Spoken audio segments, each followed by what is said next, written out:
పడిపోయాడా? తెలుసో పడిపోయాడో తెలియకో పడిపోయాడు. కూర్చొని మనం వెళ్ళి ఏం చేయాలి? మాట్లాడి అతను చేసి కావాలని తెలిసి తప్పు చేస్తే కౌన్సిలింగ్ ఇచ్చి మంచి దారిలోనికి తీసుకొని రావాలి. ఆ మాట్లాడేటప్పుడు కూడా నువ్వు ఒక బుద్ధి లేని వాడివి, పనికిమాలిన వాడివి, నువ్వు ఎందుకురా, చచ్చిపోరా, ఉరేసి చచ్చిపోరా అని ఎలా తిట్టకూడదు. ఎలాంటి మనసుతో మాట్లాడాలట?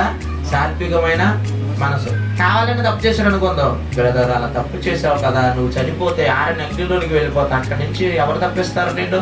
అది భయంకరమైన శిక్ష. ఎందుకు ఆ తప్పు చేసావు? మళ్ళీ ఇంకో తప్పు చేయొద్దు. దయచేసి ఆ తప్పు మానుకొని తిరిగి దేవుని ఎద్దకు రా, పరలోకం ఉంది, నిత్య జీవం ఉందని కౌన్సిలింగ్ ఇచ్చి నిలబెట్టేవాడే పొరుగువాడు.